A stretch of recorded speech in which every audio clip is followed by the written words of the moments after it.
Children, a big loving welcome to our very own channel, Ammu&You. Ammu is back again with a beautiful story again for you. Today, the story that I have for you is named The Good Dinosaur.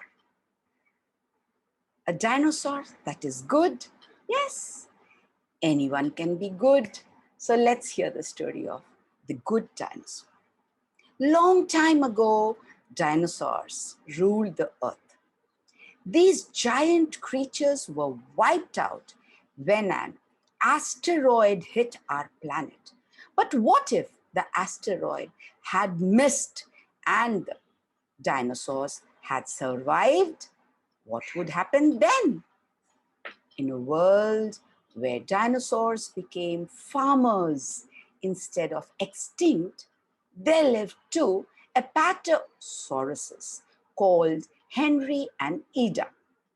Henry and Ida had 3 children, Buck, Libby, and Arlo. Arlo was the youngest, and he was afraid of everything. Most of all, Arlo was afraid of the wilderness beyond the family farm. One night in the field, an insect landed on Arlo's nose. Arlo was scared at first, but Poppa blew gently on the insect and it glowed. Then Poppa swept his tail through the grass and hundreds of glowing fireflies flew into the sky. Now Arlo was amazed. The next day, Poppa noticed something was eating their food. "You're gonna catch that critter," he told Arlo. Arlo was afraid, but he wanted to make Poppa proud. As Arlo guarded the crops, he heard something get caught in the trap they had set for the critter. The critter was a human boy. Arlo didn't want to harm it, and so he just let it go. Poppa was very angry when he saw the empty trap. To teach his son to be brave, he took Arlo into the wilderness to find the critter. After a few days, a terrifying storm caused the river to overflow, and Poppa was swept away in a flood. Sad and scared, Arlo returned home alone. With Poppa gone, the family had to work very hard on the farm. Arlo wanted to help take care of his family. One day, Arlo caught the critter stealing corn again. As he and the critter fought, they tumbled backwards into the river.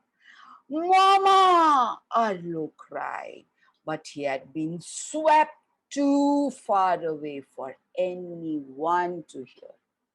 The river carried Arlo away. Then, bam! The little dinosaur hit his head on a rock and he was pulled under by the current. When Arlo awoke, he had no idea where he was. He was alone in the wilderness. Suddenly, Arlo heard a howl. Standing on the cliff top above him was the critter. "You!" shouted Arlo. "This is all your fault." When Arlo reached the cliff top, the critter had scampered off.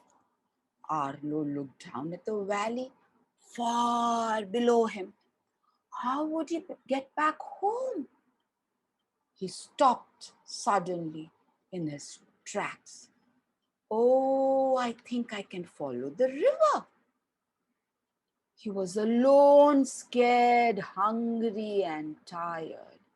And he wasn't very good at finding food in the wilderness. In fact, wilderness always made him scared. Before long, it started to get dark and Arlo felt Raindrops splash on his head. He built a shelter using twigs and branches. Arlo curled up beneath its leaky roof and tried to sleep. But then he heard something rustling in the bushes outside. It was again the boy. He had brought Arlo a branch of berries, and that's when the dinosaur and the baby became friends.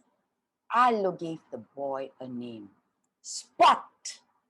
Spot couldn't talk, but he and Arlo found a way of communicating. Arlo learned that Spot had lost his family, just as Arlo had lost his Poppa.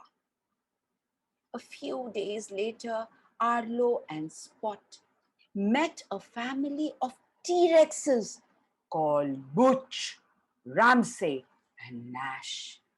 They had lost their herd of longhorn cattle. Arlo offered to help the T-Rexes if they could show him the way home. Butch agreed, and Spot tracked down the cattle. But a nasty surprise lay in wait. Raptors. The raptor gang had stolen the longhorns and wasn't going to give them up without a fight. Brave Arlo helped his new friends to drive the raptors away. "You're one tough kid," Butch told Arlo. The T-Rexes showed Arlo and Spot the way to the river, and the pair continued on their journey.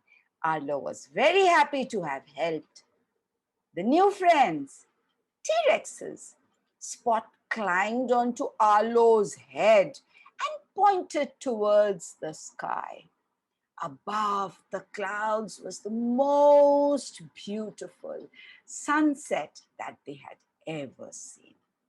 They were enjoying each other's company and the surroundings as Arlo and Spot made their way along a mountain pass.